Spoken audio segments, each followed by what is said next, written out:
नमस्ते।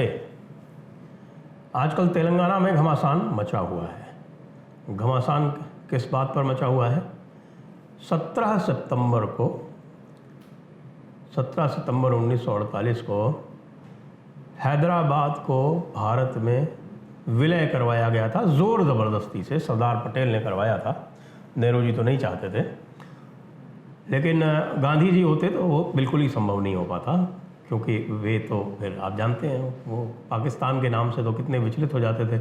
और हैदराबाद साउथ पाकिस्तान उस समय बनना चाहता था, और उसको बनाने का जो इंस्ट्रूमेंट था वो मजलिस थी, जिसको आजकल ऑल इंडिया मजलिस बोलते हैं, मजलिस इत्तेहादुल मुसलमीन, यानी इसका मतलब होता है conference for the unity of Muslims. और ये पता नहीं कैसे है कि हमारे सेक्युलर संविधान में इस तरह की जो पार्टियां हैं जो पूरी तरह से कम्युनल हैं, वो सेक्युलर संविधान के अंतर्गत रजिस्टर भी हो जाती हैं। खैर, वो तो अलग बात है। लेकिन जो इस समय एक विवाद छिड़ा हुआ है कि भारतीय जनता पार्टी को लग रहा है कि तेलंगाना के विलय का जो विषय है उसको तेलंगाना मुक्ति दिवस मनाकर और उसे बड़े आसानी से अगले चुनाव में भुनाया जा सकता है। और मैं इसलिए कह रहा हूँ कि ये भी उनका जो है किसी सभ्यता मूलक या किसी हिंदुत्व से प्रेरणा कम है इसमें, और अधिक प्रेरित ये चुनावी मुद्दों से ही है। अब जो हैदराबाद का जो पुराना निज़ाम का जो पूरा एरिया था, वो निज़ाम का एरिया तो 3 प्रदेशों में फैला हुआ था। जो वर्तमान तेलंगाना है ये पूरा उस निज़ाम के राज्य में था। और जो ये पूरा तेलंगाना मूवमेंट चला वो भी ये था कि जो तेलुगु स्पीकिंग निज़ाम के जो क्षेत्र हैं उनको तेलंगाना के रूप में पुनर्गठित किया जाए। उसके अतिरिक्त जो इस समय का जो नॉर्थ कर्नाटका है, यानी ये रायचूर, गुलबर्गा इत्यादि जो क्षेत्र है, ये भी निज़ाम के क्षेत्र हुआ करते थे, यानी हैदराबाद स्टेट में सम्मिलित थे। उसके अतिरिक्त जो मराठवाड़ा है, यानी मराठवाड़ा के क्षेत्र आपका जो आज का उस्मानाबाद यानी अब धाराशिव हो गया, औरंगाबाद जो अब संभाजी नगर हो गया, तो ये उस्मानाबाद, लाटूर, धाराशिव कहेंगे, धाराशिव, लाटूर, नांदेड़ और हमारा संभाजी नगर, ये सारे क्षेत्र जो थे ये मराठवाड़ा के, ये भी निज़ाम के इलाके हुआ करते थे। तो जब भारत का विभाजन निश्चित हो गया और सरदार पटेल ने और माउंटबेटन ने एक अपनी मुहिम आरंभ की, जिसमें वे सभी प्रिंसली स्टेट्स को कह रहे थे कि आप भारत ज्वाइन कर लें, आप भारत का अंग बन जाएं। और 15 अगस्त 1947 को लगभग यानी 560 से ऊपर रियासतें थीं, लगभग सभी रियासतें भारत में अपने विलय पत्र पर, यानी जिसको इंस्ट्रूमेंट ऑफ एक्सेशन बोलते हैं, उस पर हस्ताक्षर कर चुकी थी। केवल 4 या 5 बाहर रह गई थी, जिसमें जो मुख्य थे, बड़े बड़े थे, वो थे हैदराबाद और जम्मू कश्मीर। और जो छोटी रियासतें थीं उसमें थी भोपाल, जूनागढ़ और ट्रावनकोर कोचीन भी लगभग हो गई थी, वो 2-4 दिन का ही था। तो वैसे ट्रावनकोर कोचीन को टेक्निकली 15 अगस्त 1947 को गिनते हैं, लेकिन ट्रावनकोर कोचीन के जो मतभेद थे वो अलग प्रकार के थे। और वो मुख्यतः उनका जो संविधान था, जो पद्मनाभ स्वामी को पूरी तरह से उनके ऊपर, उनकी भक्ति के ऊपर आधारित था, वो एक कारण था। वो नहीं चाहते थे कि उसमें इनका भारत का संविधान जो है वो किसी प्रकार का हस्तक्षेप करे, तो इसलिए उनका फिर बाद में जो कोवेनेंट ड्रॉ हुआ वो उस प्रकार से हुआ। और वो आप जानते हैं, वो पद्मनाभ स्वामी वाला जो झगड़ा है वो आज तक चल रहा है। और भारत का कॉन्स्टिट्यूशन जो एक, मैं तो ये कहूँगा कि एक अंग्रेज़ी कॉन्स्टिट्यूशन है, वो ज़बरदस्ती थोपा गया है भारत के ऊपर। अब हैदराबाद में क्या होता है कि हैदराबाद में जो जम्मू कश्मीर का किस्सा सबको पता है, आज मैं उसकी चर्चा नहीं करूँगा, जूनागढ़ का भी मैं अलग से कर चुका हूँ। हैदराबाद में क्या होता है कि हैदराबाद में निज़ाम जो है वो पूरी तरह से पाकिस्तान से एक प्रकार से बातचीत आरंभ कर देता है और ये प्रयास में लग जाता है कि वो साउथ पाकिस्तान बन जाए। जिन्ना का जो मुख्य उद्देश्य था वो भारत का विभाजन न होके भारत का पूरी तरह से विखंडीकरण था।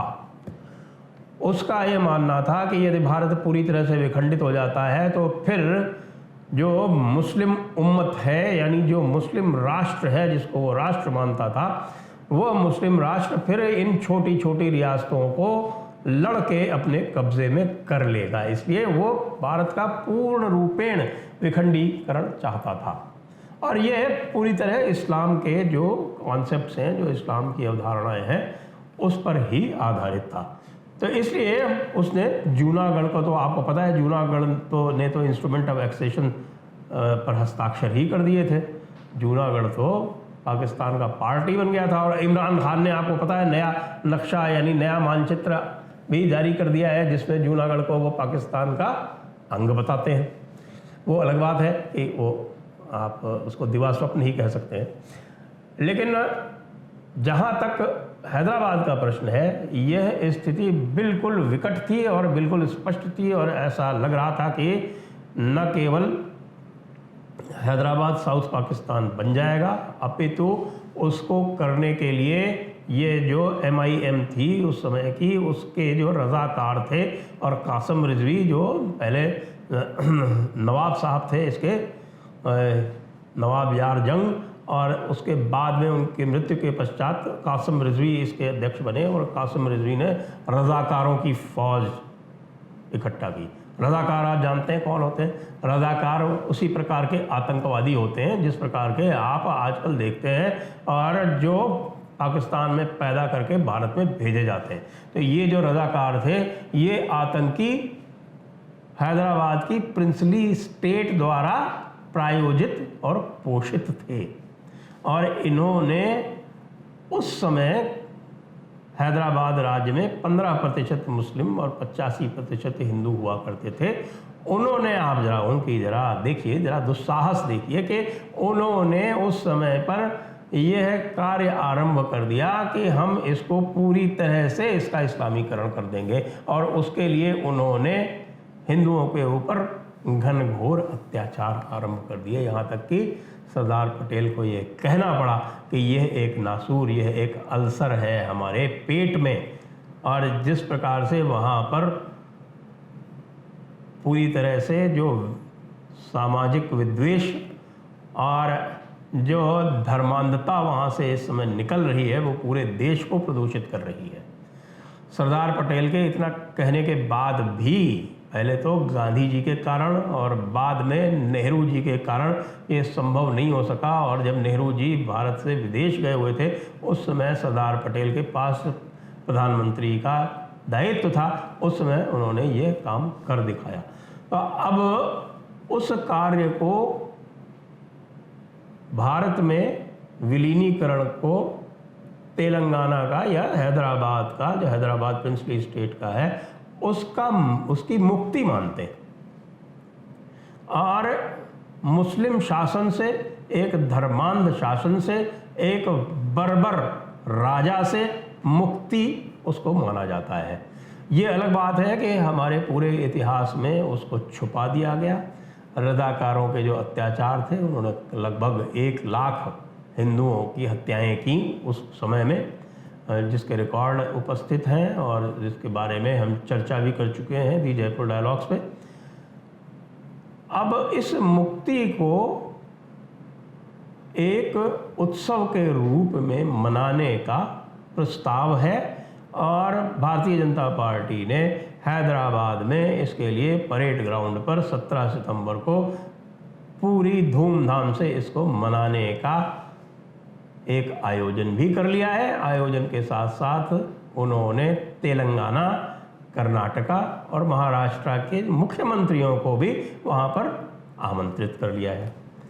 अब देखिए कि ये तेलंगाना राष्ट्र समिति की बात करते हैं। तेलंगाना राष्ट्र के नाम पर के चंद्रशेखर राव ने तेलंगाना पुराने आंध्र प्रदेश का विभाजन करवाया और इस तेलंगाना राष्ट्र समिति के बनने के बाद से, पहले तो वैसे भी कांग्रेस के राज हुआ करता था उस समय, तो आप ये कल्पना भी नहीं कर सकते थे क्योंकि कांग्रेस ने ही पहले तो कासिम रिजवी को छुड़वाया और उसको पाकिस्तान भेज दिया, जबकि कासिम रिजवी के जो दोष थे वो इस प्रकार थे कि उसको जीप के पीछे बांध के घसीट के उसको मृत्युदंड दिया जाना चाहिए था, नहीं तो कम से कम फांसी पर तो अवश्य लटकाया जाना चाहिए था। लेकिन उसको छोड़ के उसको पाकिस्तान जाने का अवसर दे दिया गया। कहा उसको छोड़ के कि तुम 2 दिन में पाकिस्तान चले जाओ तो तुमको माफ़ कर देंगे, और वो 2 दिन में पाकिस्तान चला गया। और उस समय जो वाहिद ओवैसी हुआ करते थे, जो हमारे असदुद्दीन ओवैसी के बाबा जान थे, दादा जान थे, उनको सौंप के वो वहाँ से चला गया। इन्होंने अपना एक नाम के लिए अपना संविधान बदल दिया, उसमें MIM के साथ में ऑल इंडिया लगा दिया, और ऑल इंडिया करके अपने आप को सेक्युलर दिखा के और उसके साथ में मिला दिया, यानी कि रजिस्टर करा ली एज अ पार्टी। बाद में इंदिरा गांधी ने जो इनके एसेट्स थे, जो इनकी संपत्तियां थी, उनको भी छोड़ दिया और उनके साथ समझौता कर लिया कि तुम, क्योंकि आप जानते हैं मुस्लिम तुष्टीकरण तो कांग्रेस का पुराना कार्य था, तो वो उन्होंने कर लिया। अब ओवैसी साहब क्या कह रहे हैं? ओवैसी साहब कह रहे हैं कि नहीं, ये कोई मुक्ति नहीं थी। मुक्ति देखिए, हमने भी इसमें जो है वो बहुत योगदान दिया है कि हम जो हैं वो कोई जो लोग जो गद्दार थे वो पाकिस्तान चले गए। कौन गया था? कासिम रिजवी और उसके साथ में कोई उसकी फैमिली वाले 2-4 लोग, कि जो गद्दार थे वो पाकिस्तान चले गए, जो वफादार थे वो यहाँ रह गए। अरे वफादार तुम हो, रज़ाकार कोई वफादार नहीं थे। तो इसलिए इसको जो है वो इंटीग्रेशन डे के रूप में, एकता दिवस के रूप में मनाया जाना चाहिए। एकता का क्या लेना देना है? हैदराबाद का हर मुसलमान आज भी उसी निज़ामशाही के वापस आने के सपने देखता है, और इनकी हर तकरीर में उस निज़ामशाही की प्रशंसा की जाती है। हमारे नड्डा जी वहाँ पर खड़े होकर कह रहे हैं कि हम निज़ाम कल्चर को हैदराबाद से समाप्त करेंगे, लेकिन अकेला जो उनका सिपाही था, जो निज़ाम कल्चर के विरुद्ध लड़ रहा था सड़क पर, और पूरी चारों तरफ से घिरे हुए गोशा महल नामक क्षेत्र में डंके की चोट पर MLA बनकर बैठा हुआ था, उसको तो आपने पार्टी से निकाल दिया। तो खैर, अब राजनेताओं की बात अलग है, लेकिन जो मूल प्रश्न है कि साहब के ये है, मुक्ति दिवस होना चाहिए या एकता दिवस होना चाहिए, इसको लेके झगड़ा चल रहा है। तो अब आप लोग ही हमें बताइए कि ये है हैदराबाद मुक्ति दिवस के रूप में मनाया जाना चाहिए या कि ये एकता दिवस के रूप में मनाया जाना चाहिए। मैंने जो आपको बताया, मेरा मंतव्य तो स्पष्ट है, ये तो मुक्ति का ही पर्व है। लेकिन ओवैसी जैसों को क्या कहें, जो अपनी कम्युनल एजेंडा को पूरी तरह से सेक्युलर के मुलम्मा चढ़ा के चलाना चाहते हैं। लेकिन ओवैसी, तुम्हारा भेद खुल चुका है, ज़्यादा नहीं चलने वाला। और आप सब लोग नीचे कमेंट्स लिख के इस पर अपना मत व्यक्त करें। जय हिंद।